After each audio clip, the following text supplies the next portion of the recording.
Alto. No cierres este video. Si te interesan Tartaria, civilizaciones perdidas y tecnología antigua, suscríbete ahora. Hazlo antes de seguir. Así no te pierdes las próximas partes. Dale like si te gusta este tipo de historia y escribe 1700 en los comentarios. Ahora vamos al punto.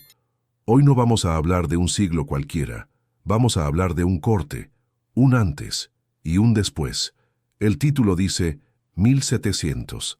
No lo digo como fecha bonita, lo digo como problema, porque alrededor de 1700 aparecen señales raras.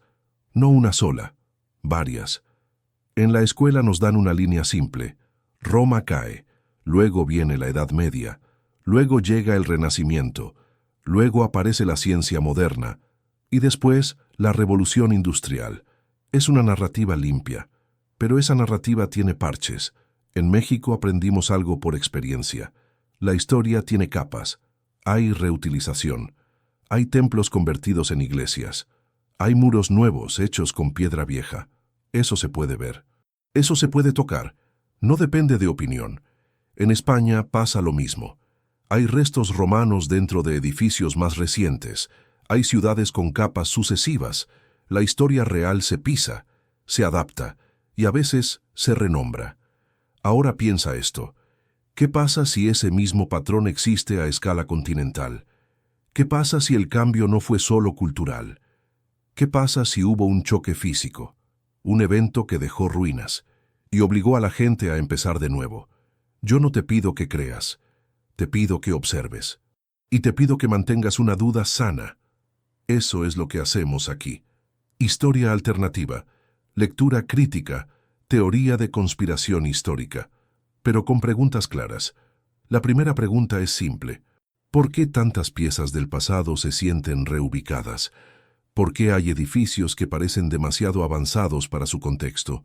¿Por qué hay mapas antiguos con nombres que desaparecen? ¿Por qué hay cambios de calendario que se explican como administración y ya? ¿Por qué ciertas ruinas parecen tener una edad inflada? ¿Por qué algunas ciudades parecen reconstruidas encima de algo más grande? No vamos a resolver todo hoy. Hoy solo vamos a poner el marco del año que no encaja. Cuando alguien escucha 1700, piensa en monarquías, piensa en colonias, piensa en galeones. En México piensa en el virreinato. En España piensa en cambio de dinastía y nuevas reglas. Todo eso es real, pero aquí hay otra capa. Una capa de estandarización y una capa de control del relato. Hay un punto clave. El tiempo no es neutral, el tiempo es poder. El que define el calendario define el orden, define aniversarios, define reinados, define herencias, define qué documento vale más. En América esto se entiende rápido. Cambiar el calendario oficial no es solo mover fechas, es cambiar memoria pública. Es cambiar ritual social, es cambiar qué se celebra y qué se olvida. Y hay algo más. Cuando cambia la fecha, cambia el archivo. Cambia cómo se organiza un registro. Cambia cómo se valida una propiedad. Cambia cómo se prueba una deuda. Cambia incluso cómo se juzga un contrato. Eso es práctico. Y por eso importa. En España existe un ejemplo directo. El Archivo General de Indias en Sevilla guarda cartas, mapas y registros del imperio. Ese archivo muestra algo simple. El Estado necesita papel. El Estado necesita fechas. El Estado necesita sellos. Sin eso, no hay control a distancia. En México hay otro ejemplo directo.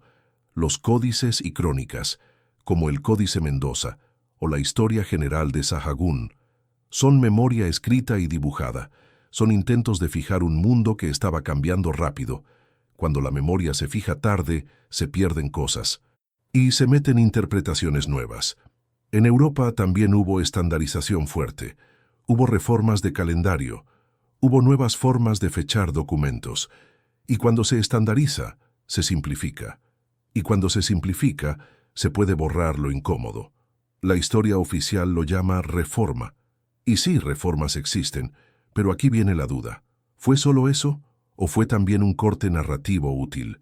Un corte para reiniciar una memoria confusa. Ahora volvamos a lo que cuentan las piedras. Porque este canal no vive solo de libros, vive de cosas que quedan. La reutilización es un patrón humano. Si hay ruinas y faltan recursos, la gente ocupa. Si hay muros grandes, la gente se pega. Si hay techos altos, la gente hace mercado debajo. Eso se repite en muchas épocas. En México hay ejemplos claros. En el centro histórico hay trazas de una ciudad anterior. En zonas arqueológicas hay reconstrucciones parciales. Hay piezas movidas. Hay piedras reutilizadas. Eso no es conspiración. Eso es trabajo humano sobre ruina. En España también hay ejemplos visibles. Hay acueductos y murallas que siguen en pie. Hay puentes antiguos que aún se usan. Eso demuestra otra cosa. Las construcciones grandes pueden durar. Y también pueden ser reaprovechadas por siglos. Entonces la pregunta se vuelve más precisa. Si ves ruinas enormes en una época, ¿quién las hizo? ¿La gente del momento? ¿Sus abuelos? ¿O otra sociedad anterior? El material que estamos remodelando dice algo más fuerte. Dice que en los siglos XVI y XVII hay imágenes de ruinas gigantes, y que la gente en esas imágenes parece pequeña, y que parece estar viviendo dentro de restos que no comprende. Aquí vamos a ser estrictos. Una pintura no es una fotografía, pero una pintura puede ser un documento, sobre todo si varios artistas repiten el mismo tipo de escena, y si ciertos detalles aparecen una y otra vez. Eso no prueba una teoría total, pero abre una puerta. En Europa existió un género completo, pintura de ruinas. Se habla de Piranesi, se habla de Panini y de muchos otros. Algunos inventaban escenas, otros dibujaban lugares reales, y muchos mezclaban cosas.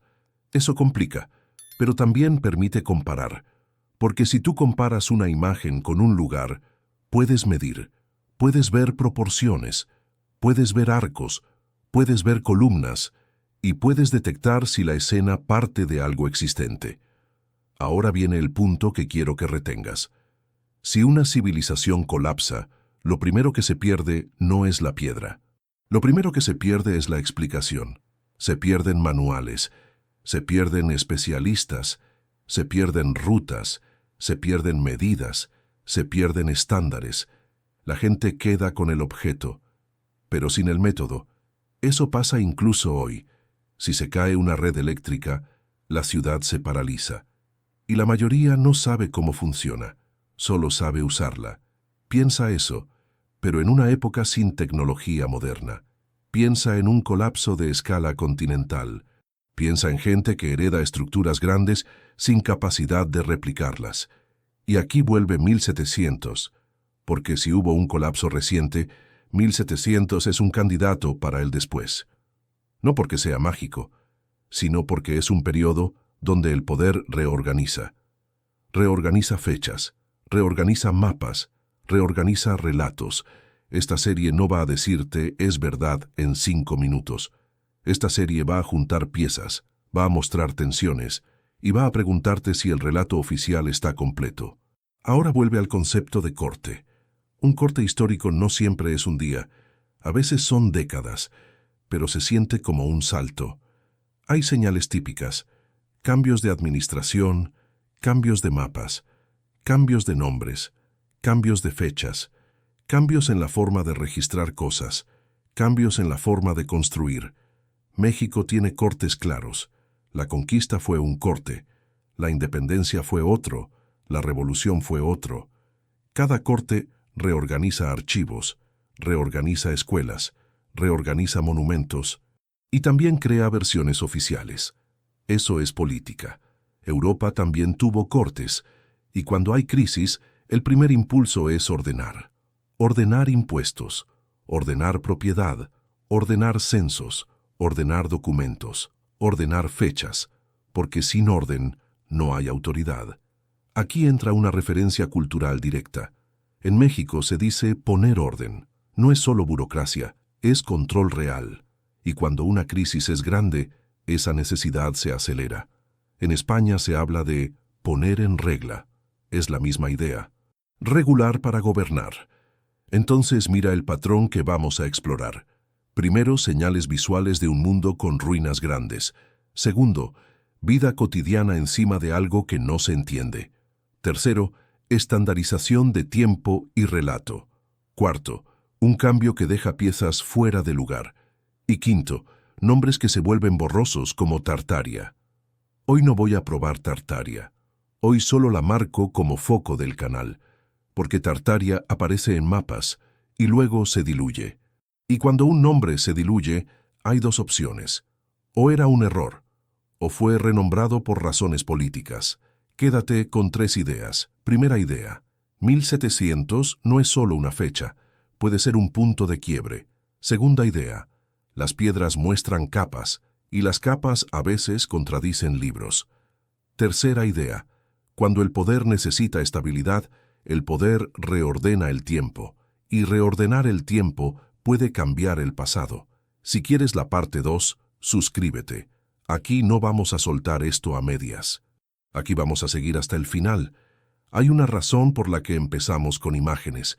Las imágenes no discuten, no se justifican, solo muestran. Pero también hay una trampa. Una imagen puede ser real, y también puede ser diseño, puede ser documento, y también puede ser propaganda. Por eso esta parte es importante, porque aquí vamos a mirar a los ruinistas, a los artistas de ruinas, y vamos a tratar sus obras como pistas, no como prueba final. En Europa, entre los siglos XVI y XVIII, hubo una obsesión por las ruinas. Roma era el centro de esa obsesión. La gente viajaba para ver restos antiguos y compraba grabados como si fueran postales. Eso era el Grand Tour. Era turismo de élite. Era estatus. Era educación para nobles. Y dejó un mercado enorme de imágenes. En ese mercado aparecen nombres conocidos: Giovanni Battista Piranesi, Giovanni Paolo Panini, Hubert Robert y muchos otros menos famosos. Algunos dibujaban sitios reales. Otros mezclaban sitios reales con escenas inventadas. A ese estilo se le llama capriccio. Es una composición con libertad. Esto es clave, porque el texto original que estamos remodelando dice una cosa fuerte. Dice que ellos no inventaban nada. Eso no siempre es correcto. Pero la duda sigue. Incluso si inventaban parte, ¿por qué inventaban siempre lo mismo? ¿Por qué repetían escalas gigantes? ¿Por qué repetían arcos enormes y salas desproporcionadas? Aquí entra el tema de la cámara oscura. No es magia, es un dispositivo óptico. Es una caja oscura con un pequeño orificio o una lente. La luz entra. Proyecta una imagen invertida. Esa imagen se puede calcar. Esto ayuda a la precisión. Ayuda a copiar líneas. Ayuda con perspectiva. Ayuda con proporciones. No convierte al artista en cámara, pero sí cambia el juego, porque hace más fácil reproducir arquitectura con exactitud. Eso explica un salto. De pronto, en ciertas obras, la perspectiva es muy estable. Las sombras siguen reglas claras. Las líneas convergen con coherencia. Ahora piensa en lo que significa. Si un artista usa ese método, ya no necesita imaginar un arco perfecto. Puede dibujar lo que ve, y puede dibujarlo rápido. Por eso muchas obras de ruinas se sienten casi fotográficas, sobre todo en grabado, porque en grabado se trabaja con detalle fino, y el comprador quiere detalle. Pero aquí viene el punto que nos interesa. No es solo la ruina, es la gente dentro de la ruina. En muchas escenas aparece gente común: pastores, vendedores, mujeres con cántaros, niños, burros, carretas simples, y esa gente se ve pequeña, se ve funcional, no se ve ceremonial. No hay una ceremonia, no hay un acto solemne, hay vida cotidiana. Eso es raro por dos motivos. Primero, porque si fueran ruinas sagradas, esperarías reverencia. Segundo, porque si fueran ruinas legendarias, esperarías dramatización. En cambio, ves uso práctico, ves mercado bajo un arco, ves sombra bajo una bóveda, ves animales dentro de un anfiteatro. Esto no prueba una catástrofe, pero sí sugiere adaptación, sugiere reutilización. En México entendemos esto sin teoría, porque lo vimos en nuestra propia historia. Muchas iglesias coloniales se levantaron sobre basamentos antiguos. Muchas piedras se reciclaron. No es una acusación, es un hecho histórico, y esa reutilización deja una psicología clara. Cuando una estructura ya existe, la gente la usa, aunque no sepa quién la hizo. Aunque no sepa por qué era así, los ruinistas pintan esa psicología, y ahí nace la pregunta principal de esta parte. ¿Por qué muestran gente común viviendo en ruinas gigantes? Hay tres explicaciones posibles. Las tres son importantes, y no se excluyen. Primera explicación. Era una moda estética. La ruina era un símbolo, era lo antiguo, era lo sublime, era la caída. En esa lectura, el artista usa ruinas para hablar de poder y tiempo, y mete gente pequeña para dar contraste. Eso es arte. Segunda explicación. Era un registro parcial de un paisaje real. Roma tenía ruinas reales, y muchas eran enormes. Eso también es cierto. Tercera explicación. Algunas ruinas podrían ser más recientes de lo que pensamos, no todas, pero algunas. Y en ese caso, la gente no las trataría como mito. Las trataría como entorno. El problema es que el museo y el libro suelen dar una sola línea. Y esa línea es cómoda. Dice, son antiguas. Fin. La historia alternativa no se conforma con eso. Hace otra cosa. Pregunta por el contexto social. Por ejemplo, si una ruina es realmente antiquísima, debería haber tradición de uso o prohibición, debería haber límites, debería haber reglas, o debería haber saqueo organizado, pero en muchas escenas hay tranquilidad, no hay guardias, no hay control, hay normalidad. Eso puede ser artístico, sí, pero también puede ser social. Ahora vamos a un detalle técnico. ¿Cómo se puede leer una pintura como pista sin caer en fantasía? Hay métodos simples, y tú puedes aplicarlos sin ser experto. Primero, busca elementos de escala, una puerta, un humano, un caballo, una carreta. Segundo, mira la consistencia de perspectiva.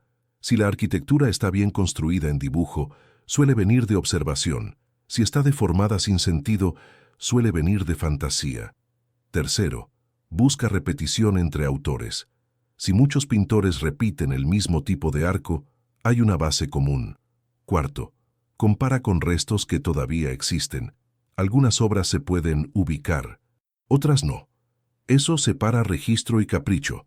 Esto no te da certeza total, pero te da orden. Y eso es lo que buscamos. Ahora entra una comparación cultural directa. La memoria dibujada existe en todas partes. En México existe en códices. En España existe en grabados y crónicas visuales. Un códice no es solo arte, es registro, es lista, es memoria de tributos, es genealogía, es geografía. El Códice Mendoza, por ejemplo, combina imagen con información. No busca belleza, busca transmitir datos. Eso lo hace útil como documento. En España también hay arte que funciona como testimonio. La arquitectura imposible. Hoy vamos a hablar de la parte más visible del misterio. La arquitectura. No los libros, no los mitos, la piedra. En los cuadros de ruinas, el ojo se va a lo básico. Arcos enormes, cúpulas altísimas, muros de sillería muy precisa, bloques que parecen demasiado grandes para una obra normal. Esto no es nuevo. En México y en España, todos hemos visto piedra antigua. La diferencia es la escala y el contexto humano alrededor. En muchos grabados y pinturas aparece lo mismo: gente común, pastores, vendedores, niños, carros simples, animales, y detrás estructuras que parecen de otra liga. Aquí viene la pregunta clave. ¿Es herencia, es ocupación o es reaprovechamiento? Herencia significa continuidad. Significa que los descendientes conocen el sistema, saben medir, saben reparar, saben replicar, no solo vivir dentro. Ocupación significa otra cosa. Significa que alguien llega después, encuentra algo ya hecho, y lo usa como puede, sin entenderlo del todo. Reaprovechamiento es el tercer camino. No niega que exista un pasado, pero dice algo directo. Cuando falta material, se rompe lo viejo. Se corta piedra antigua, Se usa como cantera. Eso pasó muchas veces. En Roma, en Sevilla, en Ciudad de México, en Mérida, en Puebla, en muchas ciudades. La historia oficial acepta el reaprovechamiento. Lo llama spolia en Europa. En América se describe como reuso. Eso está documentado. Entonces el debate real no es si hubo reuso. El debate es este: ¿qué tan grande era lo que se reutilizó? ¿Y quién lo había levantado? Cuando miras las proporciones, aparece el problema. Un arco de medio punto muy ancho. Una bóveda que se pierde en sombra. Escalinatas largas. Columnas gruesas. Eso puede ser poder. Pero también es técnica. Y aquí hay que ser justos. La humanidad sí construyó cosas gigantes. Los romanos lo hicieron. Los mayas lo hicieron. Los mexicas lo hicieron. Los incas lo hicieron. Los españoles levantaron catedrales enormes. Eso no se niega. La pregunta es otra. En los cuadros de ruinas hay escenas donde el salto parece mayor, porque no solo es grande, es preciso, es repetitivo, y parece seguir reglas fijas. Vamos con ejemplos claros de referencia cultural. En España tienes el acueducto de Segovia. Es romano. Está ahí. Es piedra bien cortada. Es arco tras arco. Y la gente de siglos después lo usó en su ciudad. Eso se ve. No necesitas creer, solo mirar. En México tienes el acueducto del Padre Tembleque. Es del siglo XVI. Es enorme. Cruza valles. Es ingeniería colonial. También está ahí. Y demuestra algo. Con organización y trabajo se logran obras mayores. Pero también muestra límites. Tiene escala humana en su función. Tiene agua como objetivo. No es un espacio vacío sin uso claro. Ahora piensa en las catedrales. La Catedral de Sevilla, la de Toledo, la de Burgos, en México, la Catedral Metropolitana, la de Puebla, la de Guadalajara. Son grandes, sí, pero se entiende cómo funcionan. Son espacios de culto, tienen proporción para multitudes, tienen altares, tienen accesos definidos, tienen un uso claro. En los cuadros de ruinas muchas veces no ves eso. Ves grandes salas sin señales de uso actual, ves arcos que no parecen de entrada sino de soporte, ves nichos y canales en el piso, ves plataformas, ves muros sin símbolos religiosos claros, y ves que la gente solo pasa. No parece un lugar en operación, parece un resto. Esto no prueba una civilización perdida, pero sí plantea una duda.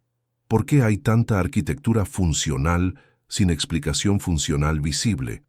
Aquí entra el desfase de escala. Ese desfase se puede describir sin exagerar. La figura humana no manda en el diseño manda a la figura humana. Eso se nota cuando un marco de puerta queda demasiado alto. Eso se nota cuando un escalón es muy profundo. Eso se nota cuando columnas parecen sobredimensionadas. Eso se nota cuando un arco no está donde lo necesitas para circular, está donde lo necesitas para sostener.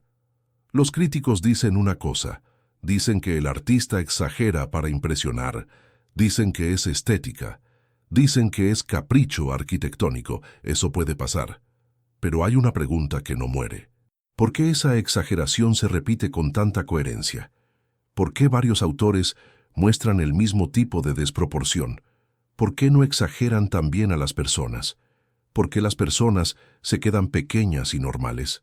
Si el objetivo fuera solo dramatizar, el artista podría agrandar a la gente, podría hacer héroes, podría hacer figuras monumentales, pero muchas veces no lo hace. Deja a la gente en su tamaño normal y agranda el entorno. Eso es una decisión. Y esa decisión sostiene la idea de un entorno que no coincide con la vida cotidiana. Ahora vamos al punto técnico. ¿Podía una sociedad preindustrial mover grandes piedras? Sí, con rodillos, con trineos, con cuerdas, con poleas, con rampas, con grúas de rueda. Eso existió en Europa, y existió en otras regiones con métodos distintos. Eso no es fantasía. Pero entonces entra la segunda pregunta. Si sí podía, ¿por qué no vemos continuidad directa en ciertos casos? ¿Por qué tantos autores del Renacimiento dicen que no pueden replicar ruinas? ¿Por qué admiran y copian, pero no reconstruyen igual? Eso aparece en tratados y discusiones de la época. Los artesanos medievales y modernos eran capaces, pero también trabajaban con límites: tiempo, dinero, herramientas, transporte, mortero, madera, todo cuenta. En un edificio realmente megalítico, el bloqueo no es solo la fuerza, es la logística, es el ritmo de obra, es el estándar, es la seguridad, es la repetición de cortes exactos, es la cantera, es el taller, es el método. Por eso el detalle importa.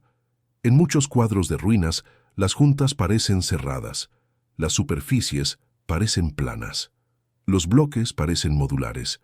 Eso sugiere una cultura de estándar, no necesariamente moderna, pero sí organizada. Ahora vuelve la pregunta central de esta parte: ¿herencia, ocupación o reaprovechamiento? Si fuera herencia, esperarías una señal: escuelas de oficio que documenten el método, reglas de corte, reglas de levantamiento, cadenas de aprendizaje. Eso existe en parte. Hay gremios, hay canteros, hay maestros de obra. Pero la duda aparece cuando el salto de escala parece demasiado grande entre lo que se construye en vivo y lo que se usa en ruina. Si fuera ocupación, esperarías otra señal: uso práctico sin reparación total, techos improvisados, mercados bajo arcos, ganado en anfiteatros, paredes usadas como refugio. Eso es lo que muestran muchas escenas. Si fuera reaprovechamiento, esperarías algo más: piedra cortada de ruinas, bloques en casas nuevas, columnas reutilizadas, esculturas invertidas. Eso también existe, y en España lo puedes ver en algunos edificios, y en México lo puedes ver en rellenos y basamentos.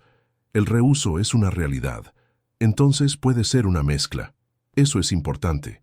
No es una sola respuesta. Puede ser herencia parcial, ocupación por necesidad y reuso por economía. Pero si aceptas esa mezcla, una duda se mantiene. ¿De dónde venía la reserva inicial de piedra gigantesca? Aquí es donde nuestra serie conecta con Tartaria y civilizaciones perdidas. No como prueba final, sino como hipótesis de trabajo. La hipótesis es simple. Hubo un sistema constructivo anterior más extendido. Luego hubo crisis. Luego hubo ruina. Luego hubo ocupación y reuso. Y después, el relato se volvió más lineal para ordenar el caos. Esto no exige gigantes. No exige criaturas mágicas. No exige ciencia ficción. Solo exige un punto de ruptura. Un evento que dejó estructuras sin sus constructores y dejó a la gente común viviendo al lado de una escala que ya no podía sostener. En México hay una frase útil: se heredó lo que se pudo. Es directa y aplica. Si heredas una casa grande sin planos, la usas como puedas. No la replicas, solo la ocupas y con el tiempo la modificas. En España hay otra idea directa: se aprovechó lo que había. Eso explica mucha arquitectura histórica. Y también explica por qué una ciudad puede tener capas distintas en el mismo lugar. Entonces, hoy cierro con una pregunta concreta. Si mañana una crisis destruye el conocimiento, pero deja los edificios, ¿qué haría la gente? Usaría los edificios, los dividiría, los reforzaría con madera y llamaría antiguo a lo que no entiende. Eso es humano.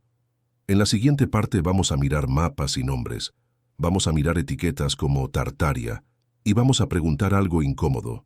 ¿Quién decide cómo se llama un territorio en el papel? ¿Y qué pasa cuando ese nombre desaparece? El paradigma Tartaria. Mapas, nombres y territorios borrosos. Muchos creen que un mapa es solo un dibujo. Eso es un error. Un mapa es un documento de poder. Un mapa decide qué existe. Un mapa decide cómo se llama. Y un mapa también decide qué se olvida. En México esto se entiende rápido. Nuestra historia está llena de líneas nuevas. Primero fueron territorios indígenas con límites propios. Luego vino el virreinato. Luego vinieron estados, y cada cambio trajo mapas nuevos. Los nombres cambiaron.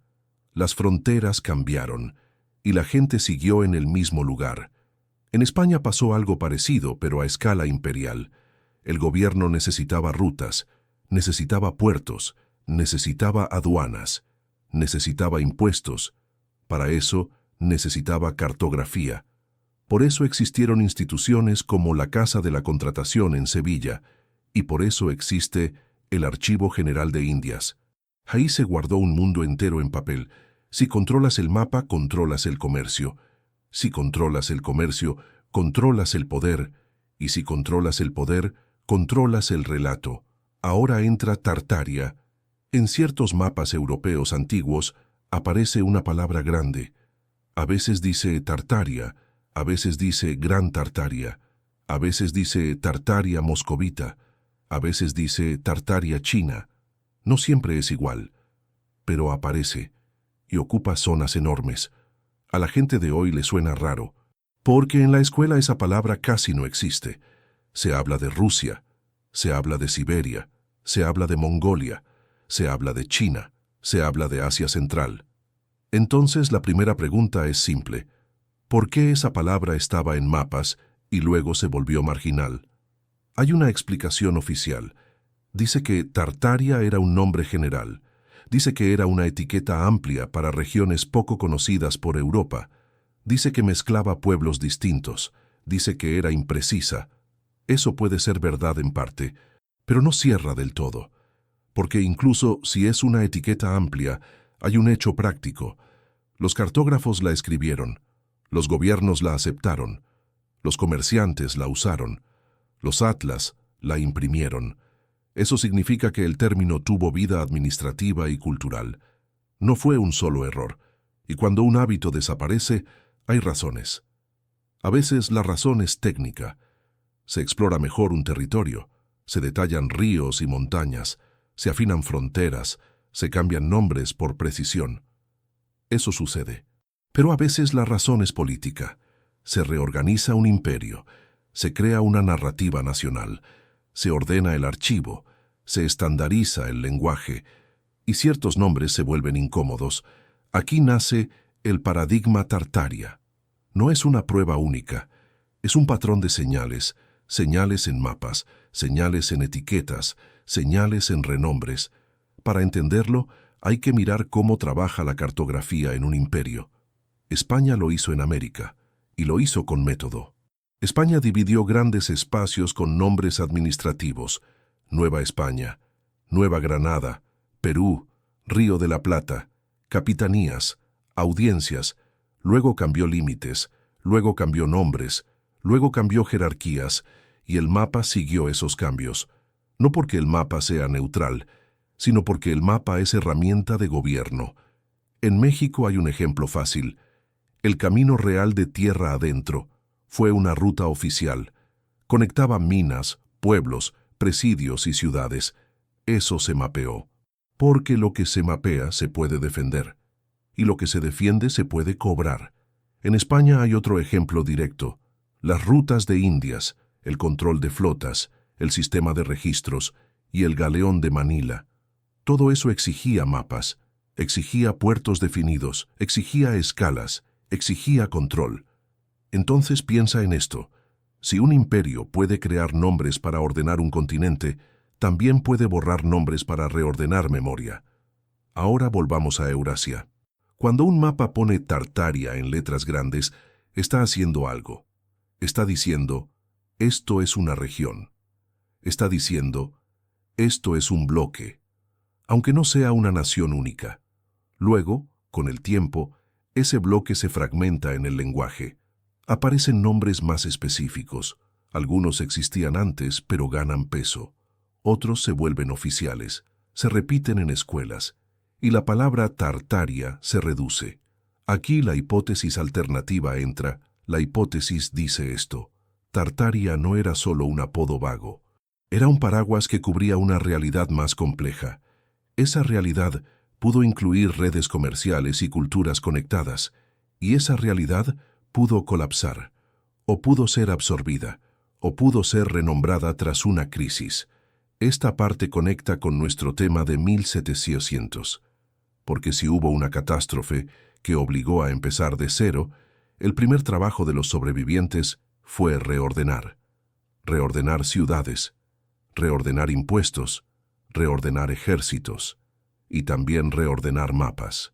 En una reconstrucción se prioriza lo básico: alimento, seguridad, transporte, gobierno local, luego llega la escuela y luego llega el libro de historia. En ese proceso se simplifica, y lo que se simplifica también se puede limpiar. Se quita lo que confunde, se quita lo que debilita el nuevo orden, se quita lo que da identidades alternativas. Eso también se entiende en América. Después de la independencia, muchas categorías coloniales se borraron, no porque fueran falsas, sino porque eran del régimen anterior. Cambiar nombres fue parte del cambio de poder. Por eso, cuando el nombre Tartaria desaparece, no basta con decir «era un error». Puede ser error, sí, pero también puede ser reforma, puede ser propaganda, puede ser estandarización, puede ser una mezcla. Ahora el punto firme. No necesitas creer en Tartaria como imperio perfecto, solo necesitas aceptar esto. Los nombres en los mapas cambian por razones humanas, y esas razones casi siempre incluyen poder. Hay otra señal importante: la comparación entre mapas de distintas décadas, mismo territorio, distinta etiqueta, distinta frontera y a veces distinto texto explicativo. Esto pasa también en México. Mira cómo cambian las fronteras en mapas antes y después de guerras. No es misticismo, es política y es imprenta. Entonces, cuando vemos Tartaria y luego no la vemos, debemos hacer el mismo análisis. ¿Qué cambió? ¿Quién imprimió el mapa? ¿Para quién se imprimió? ¿Qué gobierno estaba detrás? ¿Qué frontera se quería normalizar? Un mapa no solo describe. Un mapa normaliza. Hace que una línea parezca natural. Hace que un nombre parezca eterno. Pero muchas fronteras son recientes y muchos nombres son campañas. Esta idea es central para el canal, porque Tartaria se mueve en ese espacio. En el espacio donde un nombre puede ser etiqueta, región, amenaza o recuerdo, y donde el acto de renombrar puede ser técnico o estratégico. Un mapa es también un filtro, deja cosas fuera, no porque el cartógrafo sea malo, sino porque el mapa tiene finalidad. Un mapa naval prioriza costas, un mapa militar prioriza pasos, un mapa fiscal prioriza pueblos y caminos. Un mapa escolar prioriza lo que el Estado quiere enseñar. Si después de 1700 hubo un esfuerzo por reconstruir y controlar, el mapa escolar se vuelve crucial, porque el mapa escolar fabrica sentido común. Entonces el paradigma Tartaria se puede investigar con un método simple, no con fe, con comparación. Se compara la palabra, se compara el tamaño del rótulo, se compara la zona que cubre, se compara si tiene subdivisiones, se compara qué otros nombres aparecen al lado, se compara qué desaparece, y luego se hacen hipótesis. Hipótesis 1. Era una etiqueta general y fue reemplazada por precisión. Hipótesis 2. Era una etiqueta política y fue reemplazada por una narrativa nueva. Hipótesis 3. Era un bloque cultural real que colapsó o fue absorbido, y el nombre fue apagado. En este canal no vamos a elegir por emoción. Vamos a ver cuál explica más piezas con menos excusas. Y cierro con la conexión más importante. Si la catástrofe de 1700 existió, el mapa es de las primeras cosas que se reescriben. Porque el mapa define quién manda, define quién paga, define quién pertenece. La pregunta final es directa. Cuando ves Tartaria en un mapa, ¿ves ignorancia? ¿O ves un nombre que luego fue cambiado por conveniencia? Esa es la línea del misterio, la señal que delata el tiempo, erosión, restauración y huellas. La historia oficial usa números. Dice siglo tal, dice año tal, dice milenio tal. Pero la piedra también habla, y la piedra deja huellas. La palabra clave hoy es erosión. Erosión es desgaste, es lluvia, es viento, es sal, es hielo, es polvo, es contaminación, es raíces, es temperatura. La erosión no es una opinión, es un proceso. Se puede observar, se puede medir, se puede comparar. Aquí aparece una duda simple. Si algo tiene miles de años, debería mostrar ciertos patrones, no siempre iguales, pero sí coherentes. Y aquí aparece el choque. En muchas ruinas se ve destrucción grande, se ven bóvedas caídas, se ven arcos quebrados, se ven bloques desplazados, se ven fisuras abiertas. Eso sugiere un evento fuerte. La pregunta es directa. ¿Esa destrucción es muy antigua o es relativamente reciente? La historia oficial suele decir antigua y después dice pasó por guerras, o dice pasó por abandono, o dice pasó por terremotos. Eso puede ser cierto, pero en el material que estamos remodelando aparece otro enfoque. Dice que algunas ruinas parecen más jóvenes de lo que se afirma, no porque estén nuevas, sino por cómo se ve el desgaste. Ahora necesitamos una herramienta. Esa herramienta es la fotografía temprana. La fotografía cambia todo, porque una pintura puede exagerar, pero una foto fija detalles de forma más directa. En el siglo XIX ya hay fotografía, hay daguerrotipos, luego hay placas de vidrio, luego aparecen archivos masivos, y ahí puedes comparar. Tú puedes ver un edificio en una foto de 1860, luego lo puedes ver en una foto de 1900, luego lo puedes ver en una foto de 1950, y luego lo puedes ver hoy. Esa comparación no te da la edad exacta, pero te da una pista. Te muestra el ritmo del cambio. Y aquí aparece la idea peligrosa. Si el ritmo de cambio es lento en 150 años, entonces llamar milenios a cierto nivel de desgaste puede ser exagerado.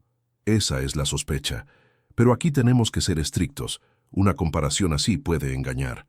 Porque hay restauración, y hay restauración silenciosa. Restauración es intervención humana, es limpiar, es rehacer juntas, es cambiar piedras rotas, es reforzar con metal, es sellar grietas, es añadir mortero nuevo. Eso puede alterar el aspecto, puede hacer que algo se vea más joven, aunque no lo sea. También puede pasar lo contrario. Una restauración mala puede acelerar daño. Un cemento inadecuado puede romper piedra antigua. Eso ha pasado en muchos sitios. Entonces hoy no vamos a vender una conclusión fácil. Hoy vamos a construir un criterio que puedes usar. Primero, busca evidencias de reparación. Mira juntas, mira colores distintos en bloques, mira marcas de herramientas modernas, mira líneas rectas demasiado perfectas. Segundo, busca señales de limpieza. Muchas fachadas se lavan. Se hace por turismo, se hace por conservación. Eso cambia textura y color. Tercero, busca documentos de obras. No siempre son públicos, pero a veces hay placas, a veces hay informes. Cuarto, compara fotos de épocas distintas, pero compara la misma cara del edificio y compara el mismo ángulo. Eso reduce error. Ahora vamos a lo que el argumento quiere decir. Quiere decir esto. Hay ruinas que muestran destrucción grande, pero al mismo tiempo, algunas superficies no muestran el nivel de desgaste que se esperaría para miles de años. Eso no prueba una catástrofe en 1700, pero sí abre la puerta, porque si ciertas ruinas son más jóvenes, entonces su destrucción también es más joven. Y entonces el corte histórico se acerca. Aquí entra un dato cultural útil. En México sabemos lo que es reconstrucción parcial. Lo vemos en zonas arqueológicas. Teotihuacán es un ejemplo directo. Muchas partes visibles hoy fueron reconfiguradas en el siglo XX. Se hizo para investigación, se hizo para turismo, y se hizo con criterios de esa época. Chichén Itzá también es un ejemplo. Hubo trabajos de restauración, hubo rearmado de secciones. Eso se conoce. El Templo Mayor en Ciudad de México también da una lección. Se excavó, se consolidó, se reconstruyó en partes y se dejó otra parte como ruina. Eso no es mentira, es metodología. Pero enseña algo. La imagen final de un sitio puede ser moderna, aunque los cimientos sean antiguos. En España hay ejemplos parecidos. Catedrales y monumentos han tenido obras por siglos. Se restauran cubiertas, se cambian piedras, se reparan daños de humedad, se corrigen grietas. Y hay otro detalle. España sufrió guerras y incendios en varias épocas. Muchos edificios se reconstruyeron. A veces se reconstruyó en estilo similar. A veces se reconstruyó con materiales nuevos. Entonces, el punto es claro. No se puede mirar una pared y declarar edad final sin contexto. Pero el argumento alternativo no se rinde aquí. Dice algo más. Dice que en pinturas de ruinas del siglo XVII aparecen daños grandes ya presentes. Y luego, en fotografías del XIX, ciertas estructuras se ven casi iguales.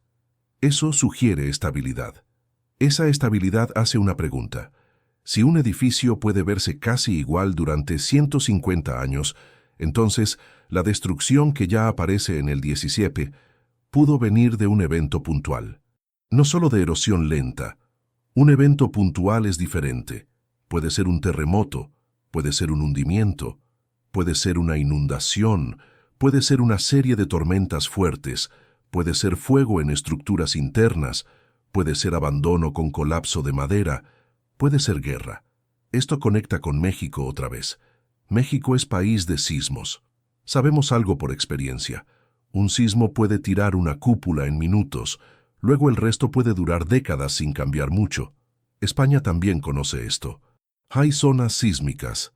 Y también hay historia de colapsos por humedad y falta de mantenimiento. Entonces el argumento se afina. No se trata de miles de años contra 100 años. Se trata de distinguir dos cosas: daño por evento y desgaste por tiempo. Un daño por evento puede ser enorme y rápido. Un desgaste por tiempo puede ser lento y acumulativo. Cuando ves una ruina, pregúntate esto: ¿veo colapso estructural claro?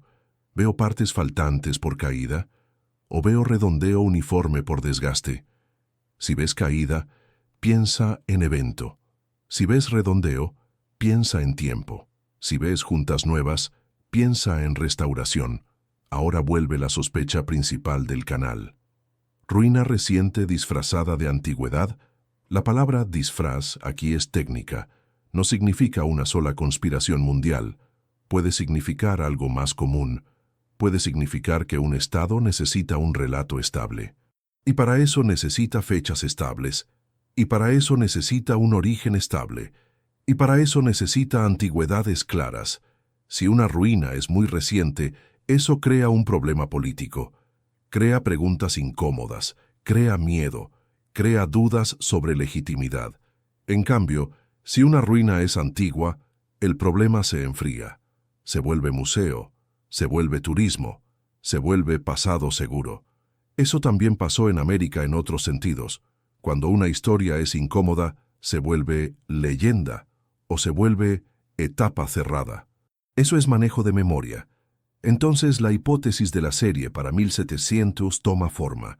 Si hubo una catástrofe grande en torno a ese periodo, habría muchas ruinas, habría reconstrucciones, habría cambios de administración, habría cambios de calendario, y habría necesidad de empujar esas ruinas hacia un pasado más lejano. No para mentir por deporte, sino para ordenar un mundo inestable. Aquí hay otro punto práctico. La restauración silenciosa puede borrar pistas. Una junta nueva tapa una grieta antigua. Un refuerzo interno cambia distribución de cargas. Una limpieza borra marcas de humo. Un piso nuevo tapa canales antiguos. Eso hace que la lectura del tiempo sea más difícil, y eso alimenta el misterio. Entonces, ¿qué hacemos con esto? Lo convertimos en método para el espectador.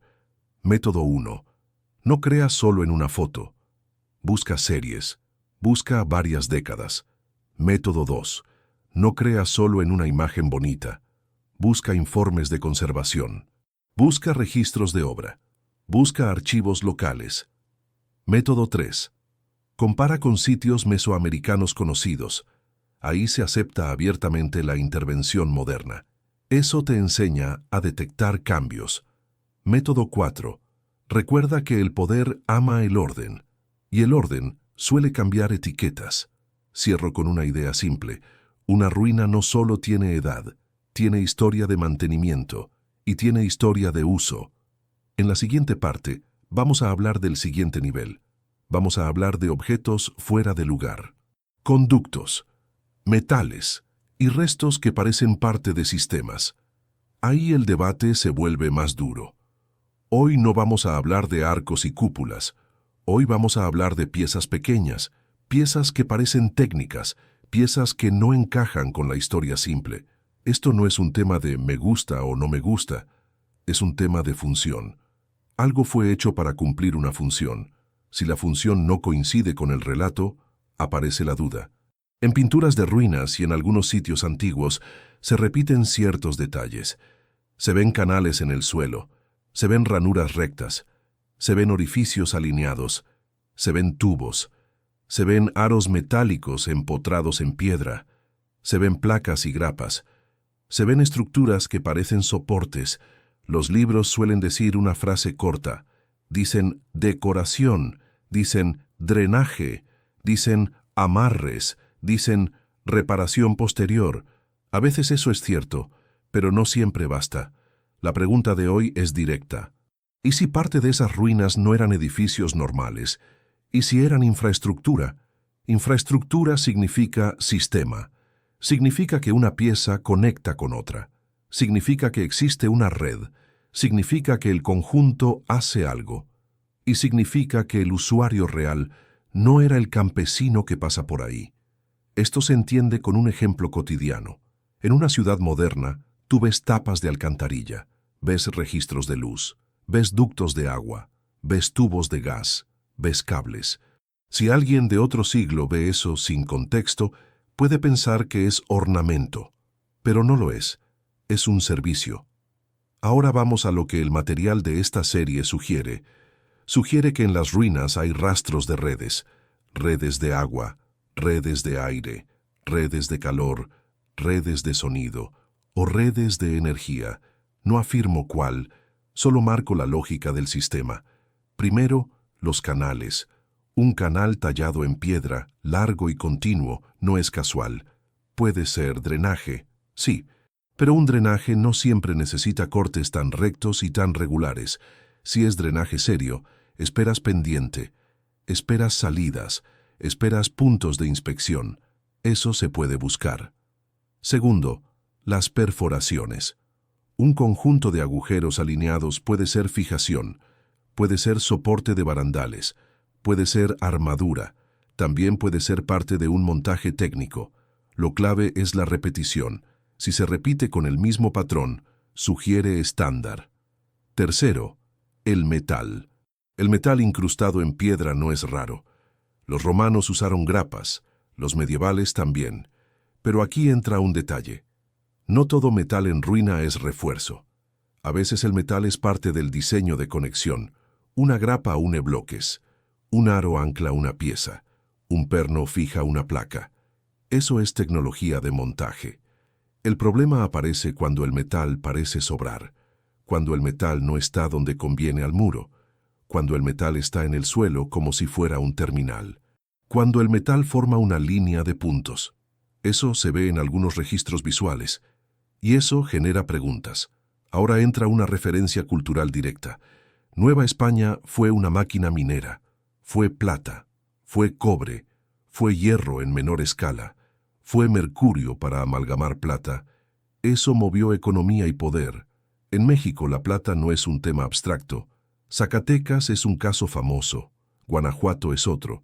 San Luis Potosí es otro. Taxco es otro. Había túneles, había tiros, había malacates. Había bombas de agua, había ventilación, había canalizaciones. Eso demuestra algo. Una sociedad preindustrial sí sabía hacer sistemas. Sabía mover agua, sabía sacar aire, sabía drenar, sabía sostener galerías, sin electricidad, con ingeniería práctica. Entonces, hoy hay que ser precisos. Cuando vemos tubos o canales, no podemos gritar energía libre. Eso sería propaganda. Primero hay que preguntar lo básico. ¿Es minería? ¿Es drenaje? ¿Es ventilación? ¿Es canal hidráulico? ¿Es desagüe de lluvia? ¿Es conducción interna de un edificio? Y aún así, queda un punto. En algunas imágenes, la escala de esos conductos parece grande para un uso doméstico y parece demasiado integrada al diseño. Eso es lo que alimenta la hipótesis de infraestructura mayor. Ahora hablemos de otro objeto clásico, el tubo de cobre. En el mundo hispano el cobre es familiar. En México hay cobre trabajado desde épocas antiguas, y en la colonia se amplió su uso. En España el cobre se usó en calderas, se usó en alambiques, se usó en techos, se usó en campanas por aleación con estaño. Un tubo de cobre puede ser muchas cosas. Puede ser canal de agua, puede ser parte de un sistema de vapor, puede ser parte de destilación, puede ser un ducto de aire caliente, puede ser un elemento acústico, puede ser incluso un cañón. Eso depende de grosor y forma. La teoría alternativa dice algo. Dice que algunos cañones viejos se parecen más a conductos. Lo que sugiere es reutilización. Reutilización significa que alguien tomó un objeto técnico y lo convirtió en arma, porque era la función que entendía. Esto no es una idea loca. Hay precedentes. En guerra se convierten herramientas en armas. En México se usaron apodos populares para piezas de artillería en distintas épocas. En España se habla de piezas de bronce reutilizadas y fundidas. La lógica es simple. Metal útil se reaprovecha.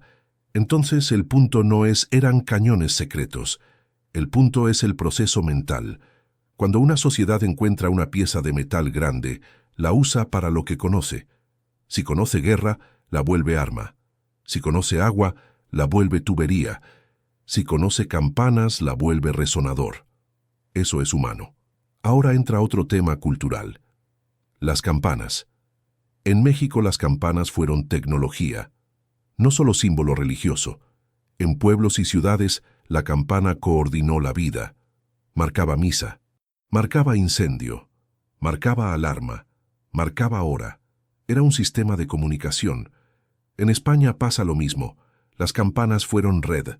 Cada torre era un nodo. En algunas regiones existían toques codificados. No es misticismo, es señalización. Y aquí viene el vínculo con la hipótesis. La acústica puede ser infraestructura. Un espacio puede estar pensado para resonar. Una bóveda puede amplificar. Un corredor puede guiar sonido. Un nicho puede actuar como caja. En iglesias antiguas se ve esto. Hay lugares donde el canto se proyecta de forma muy controlada. Hay lugares donde una palabra se escucha lejos. Eso se logra con geometría. No necesitas electricidad. Necesitas diseño. La teoría alternativa empuja un paso más. Dice que esa acústica pudo ser función principal en otras estructuras. Función de señal, función de sincronización, función de control. No afirmo que sea verdad, pero es una hipótesis compatible con infraestructura. Ahora un tercer ejemplo cultural. Las minas también enseñan sobre ventilación. En un túnel largo sin aire la gente muere. Por eso se diseñaron tiros. Por eso se abrieron chimeneas. Por eso se crearon puertas. Por eso se controló el flujo. Eso es ingeniería de aire. Entonces, cuando ves conductos en ruinas, una lectura posible es aire. No es magia, es supervivencia y operación. Ahora volvamos a las pinturas y a las ruinas.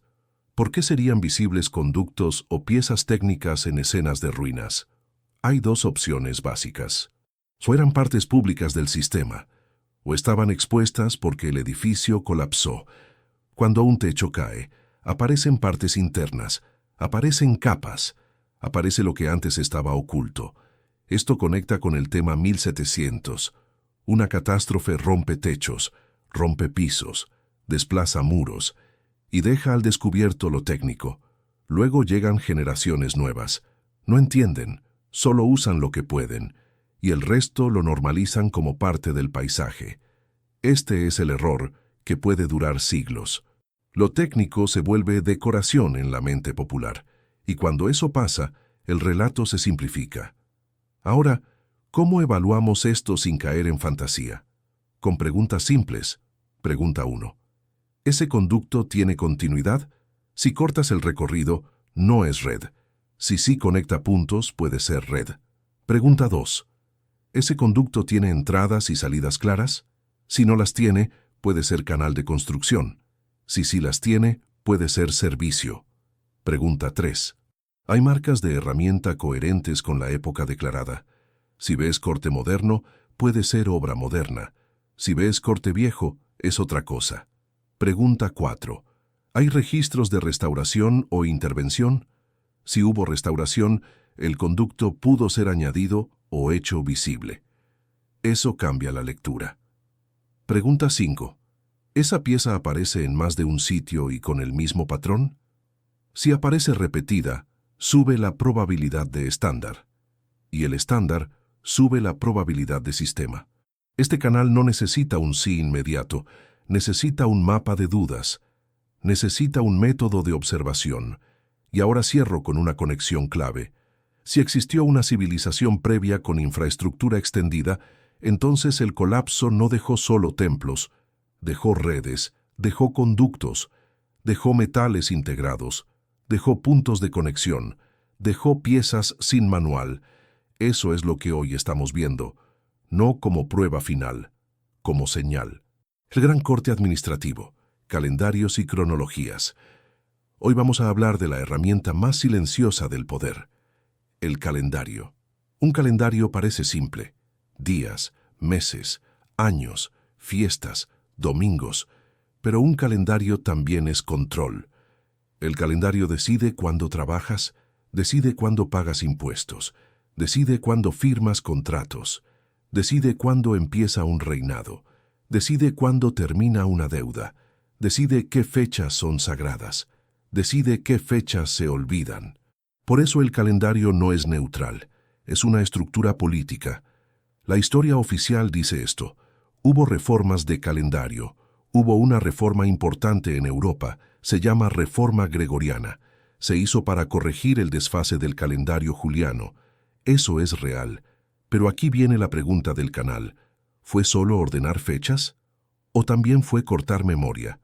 Para responder, primero hay que entender una cosa. Cambiar un calendario no es solo mover números, es cambiar el archivo. Si tú cambias la manera de contar el tiempo, cambias cómo se registran los documentos, cambias cómo se comparan eventos, cambias cómo se interpreta una cronología. Y cuando cambias eso, puedes reordenar historia. En un estado moderno, el archivo es poder. En un imperio, el archivo es supervivencia. España lo entendió muy bien. España gobernó territorios enormes. Desde Sevilla salían órdenes, desde Madrid se definían políticas, pero el control real dependía de papeles, registros, fechas, sellos. El Archivo General de Indias existe por una razón, porque sin archivo, el imperio pierde memoria. Y sin memoria, el imperio pierde autoridad. Ahora imagina un momento de crisis: guerra, hambre, rebelión, plagas, colapso económico o una catástrofe mayor. En una crisis grande, el gobierno quiere una cosa: orden. Y la forma más rápida de imponer orden es estandarizar medidas, estandarizar moneda, estandarizar impuestos y estandarizar tiempo. Ahora pensemos en México. México conoce el choque de calendarios. Antes de la conquista, existían sistemas de tiempo propios. El calendario mexica es un ejemplo claro. Tenía ciclos, tenía cuentas rituales, tenía cuentas solares, tenía un sistema integrado a la vida social. Luego llega la colonización, llega el calendario cristiano, llega el calendario europeo, llega un nuevo ritmo de fiestas y obligaciones. Eso no fue solo religión, fue administración. Si el virreinato quiere cobrar tributo, necesita fechas comunes. Si quiere organizar trabajo, necesita semanas. Si quiere fijar ferias y mercados, necesita un orden compartido. Entonces el calendario europeo no solo llegó, se impuso para gobernar. En España el calendario se conectaba con la Iglesia y con el Estado. Fechas de santos, fechas de ayuno, fechas de cosecha, fechas de impuestos. Todo quedaba dentro de una misma lógica. Ahora regresemos a Europa. La reforma gregoriana corrige un problema astronómico. Eso se repite en libros. Pero aquí hay un detalle político. No se adopta igual en todos lados. Se adopta en diferentes momentos. Hay resistencias, hay retrasos. Eso demuestra algo. La medida del tiempo también es una decisión política, no solo técnica. Y aquí entra nuestro tema de 1700.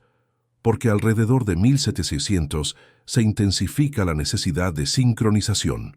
Crece el comercio, crecen los ejércitos, crecen los impuestos, crecen las burocracias. Se necesitan calendarios alineados. Hasta aquí, todo puede ser normal. Pero el canal plantea una duda adicional. ¿Y si el corte fue más que una corrección? ¿Y si el corte sirvió para limpiar un pasado confuso? Vamos a decirlo de forma directa. Si un evento grande desordena el mundo, el tiempo se vuelve un problema. No sabes qué fecha es. No sabes qué año es. No sabes qué registro es correcto. En un colapso, se pierde documentación, se queman archivos, se moja papel, se rompen registros, se pierden iglesias, se pierden oficinas. Después, cuando llega la reconstrucción, se necesita una línea nueva. Una línea que unifique. Ahí aparece el riesgo. Para unificar, simplificas. Y al simplificar, cortas. Cortar significa esto. Dejas fuera cosas difíciles de explicar. Dejas fuera fechas contradictorias. Dejas fuera cuentas antiguas. Dejas fuera cronologías locales. Y si haces eso a gran escala, la memoria colectiva cambia. Esto no es teoría de ciencia ficción. Es administración. En México hay un ejemplo pequeño. En muchas regiones las fiestas locales siguen ciclos antiguos. Se mezclan con santos, se mezclan con cosechas, se mezclan con prácticas previas. Eso muestra que la memoria no se borra fácil, pero también muestra algo.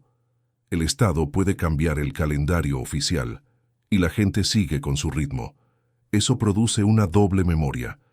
Ahora imagina eso en Europa, pero en crisis.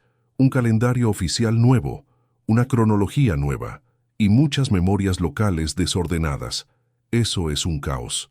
Entonces la idea del canal es esta.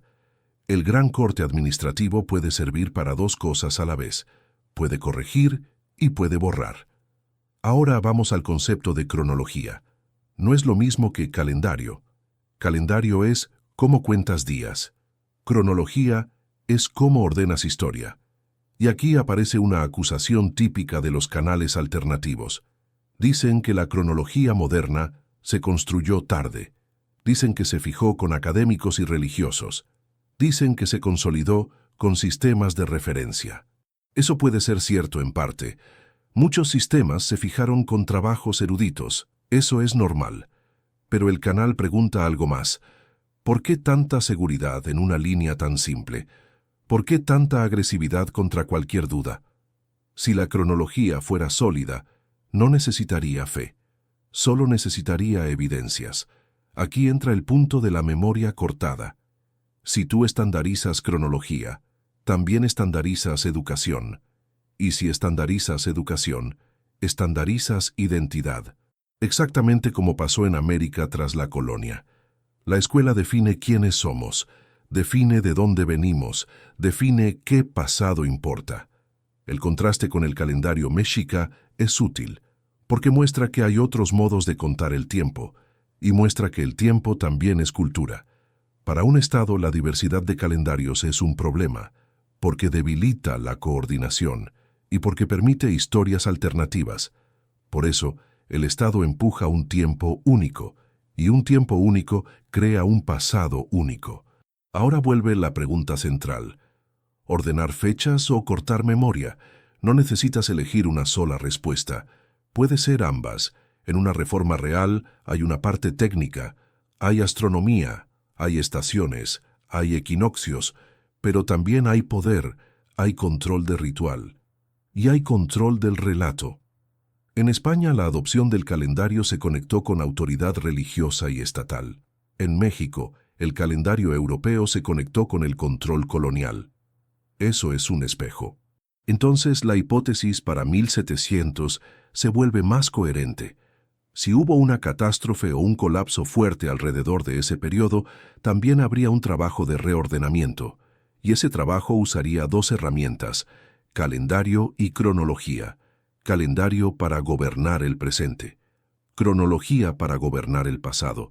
Y cuando gobiernas el pasado, gobiernas el miedo, porque un pasado desordenado asusta, un pasado con ruinas recientes asusta, un pasado con tecnología perdida asusta. En cambio, un pasado muy antiguo tranquiliza, lo pone lejos, lo vuelve museo. Por eso, si quieres ocultar un corte real, la mejor estrategia es empujar el corte hacia atrás, convertirlo en antigüedad y presentar 1700 como un simple ajuste de administración. Ahora cierro esta parte con un punto de método. Si el espectador quiere investigar, hay 3 pasos. Paso 1. Identificar qué calendario estaba usando cada región en una fecha concreta.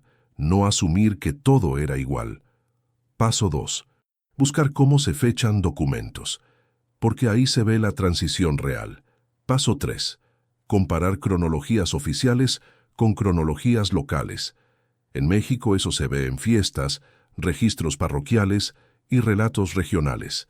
En España se ve en archivos, municipios y crónicas. En la siguiente parte vamos a entrar al siglo vacío. Vamos a hablar de la Edad Oscura como parche y vamos a preguntar si ese hueco existe como realidad o como solución narrativa. El siglo vacío, la Edad Oscura como parche. Hoy vamos a hablar de un truco narrativo, un truco que no siempre es mentira, pero que muchas veces funciona como parche. La palabra es Edad Oscura. En español suena fuerte, suena a vacío, suena a retraso, suena a silencio. En la escuela te lo presentan como una línea simple. Roma cae, luego viene un periodo largo de estancamiento, luego llega el Renacimiento y después la modernidad.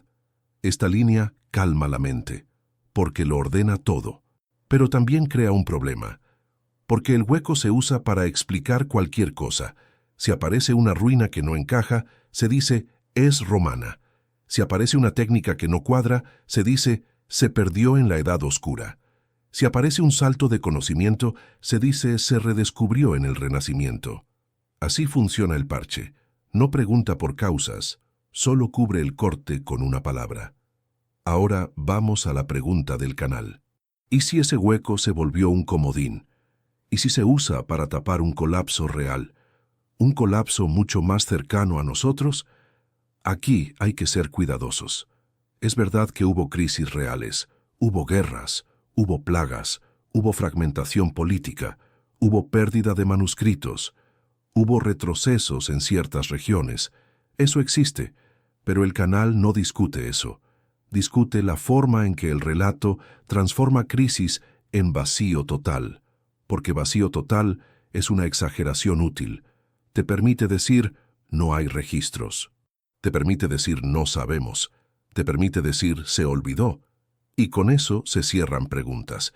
Vamos a decirlo de forma literal. Si una sociedad construyó grandes obras, no debería olvidar todo en silencio. Puede perder parte, puede perder especialistas, puede perder dinero, pero no pierde el concepto básico de su técnica durante 1000 años. En México esto se entiende rápido con un ejemplo cultural. Después de la conquista, muchas cosas se rompieron.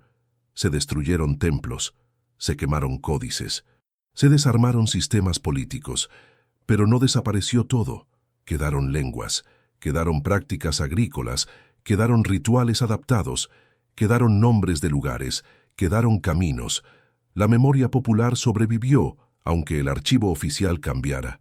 Eso es clave. En España pasa algo parecido con otros temas. Hay cambios de dinastía, hay reformas religiosas, hay guerras civiles, hay expulsiones, hay censura en épocas distintas. Y aún así, la memoria popular conserva frases, relatos y leyendas.